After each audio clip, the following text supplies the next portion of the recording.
Shalom saudara dan saudari yang dikasihi. Saya doakan kalian sentiasa sehat dan diberkati menurut kekayaan dan kemuliaan Allah dalam Kristus Yesus. Amin. Hari ini, Pastor Chris ingin menggalakkan kita dan menasihati kita untuk sentiasa berdoa, karena doa itu sangat penting bagi Tuhan. Oleh itu, mari kita renungkan bersama perkongsian firman Tuhan pada hari ini yang bertajuk Jadwal Doa yang Ketat. Haleluya.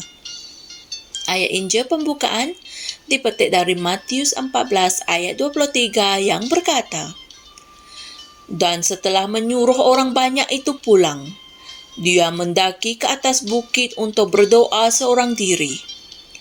Dan ketika hari sudah malam, dia sendirian di situ." Inilah firman Tuhan.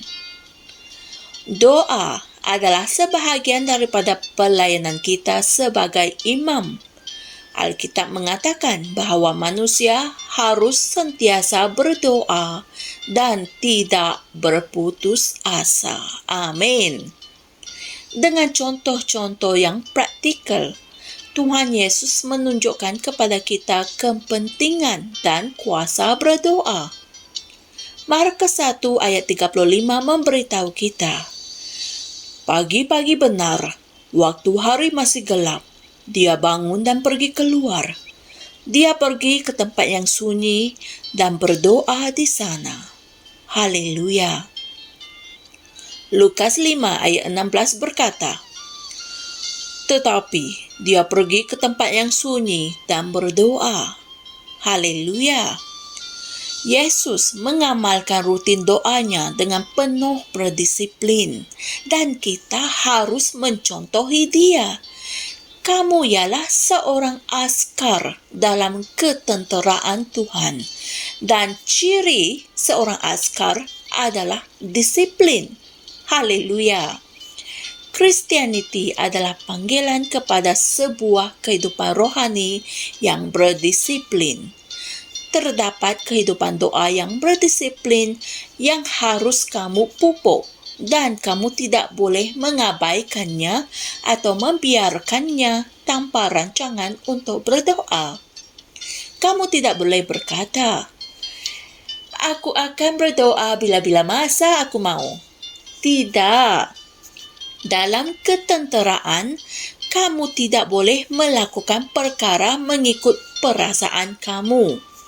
Kamu melakukan sesuatu kerana kamu perlu melakukannya.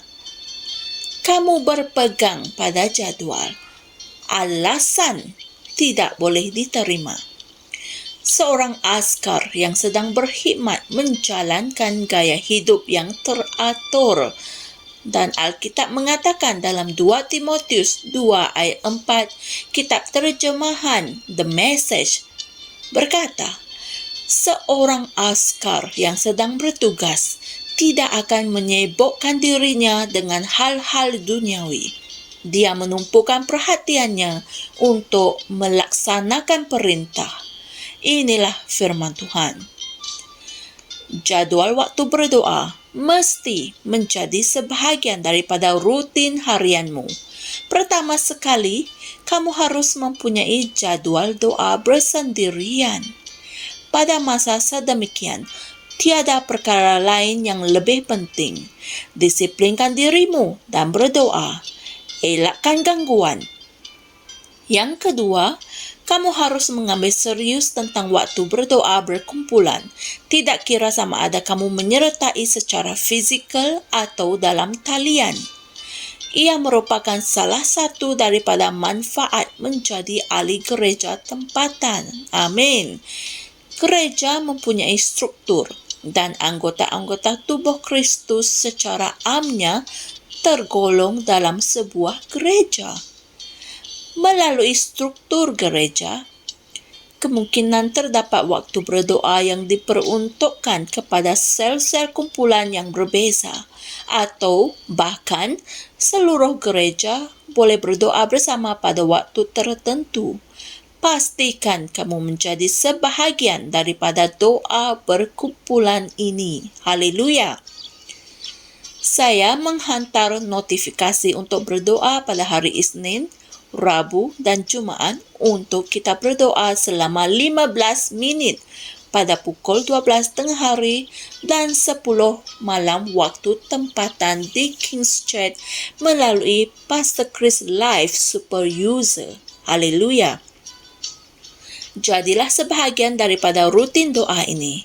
Jika kamu belum pernah berdoa bersama kami di platform itu, daftar dan aktifkan notifikasi pada alat perantimu untuk menyertai berjuta-juta orang di seluruh dunia dalam masa berdoa yang istimewa ini.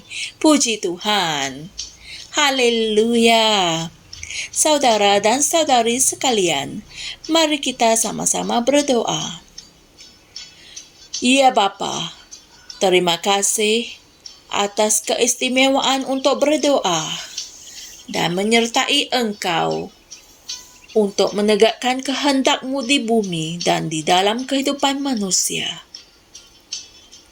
Mataku terbuka pada realiti-realiti kebenaran dan fikiranmu didedahkan kepada rohku yang menyebabkan aku berjalan dalam kemuliaan yang semakin bertambah dalam nama Yesus.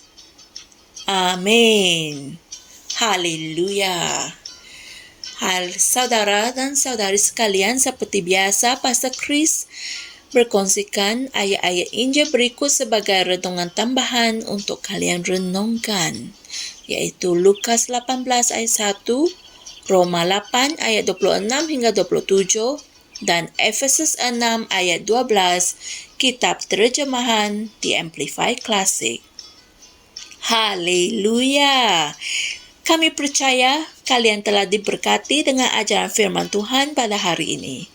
Sekiranya kalian belum atau tidak pernah menetapkan masa untuk berdoa, maka mulai dari hari ini, jangan kata, saya sibuk, saya tidak ada masa, saya tidak ada mood untuk berdoa. Jangan, tetapkan masa untuk berdoa. Jangan biarkan situasi atau keadaan menghalang kamu untuk berdoa.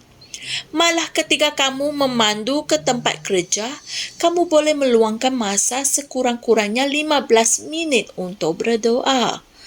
Tetapkan masa dan disiplinkan dirimu untuk mengikut masa doa itu. Kerana doa itu besar manfaatnya dalam alam rohani dan doa itu membuatkan kuasa yang hebat tersedia ada untuk kamu gunakan dalam hidupmu. Haleluya, amin. Saudara dan saudari sekalian, jumpa lagi esok dan Tuhan berkati. Shalom. Kami percaya saudara-saudari semua telah diberkati dengan perkongsian firman dari Rhapsody Reality. Bagi sesiapa yang ingin menjadikan Yesus Kristus sebagai Tuhan dalam kehidupanmu, kamu boleh mengucapkan doa ini bersama dengan saya. Ya Tuhan Allah, aku mempercayai Yesus Kristus, Anak Allah yang hidup dengan sepenuh hatiku.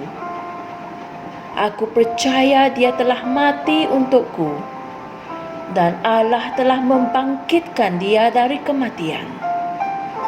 Aku percaya Dia hidup hari ini. Aku mengaku dengan mulutku bahwa Yesus Kristus adalah Tuhan dalam hidupku mulai dari hari ini. Melalui Dia dan di dalam nama-Nya, aku mempunyai kehidupan yang kekal. Aku telah dilahirkan semula. Terima kasih Allah kerana menyelamatkan jiwaku. Aku sekarang adalah anak Allah. Haleluya. Tahniah. Sekarang kamu telah menjadi anak Allah. Untuk apa-apa sebarang pertanyaan atau untuk mendapatkan lebih banyak maklumat mengenai bagaimana untuk bertumbuh sebagai seorang Kristian, anda semua boleh hantar mesej di akaun Facebook kami atau email kami di tni.msia@gmail.com. Sekali lagi, tni.msia@gmail.com. Tuhan berkati Anda semua.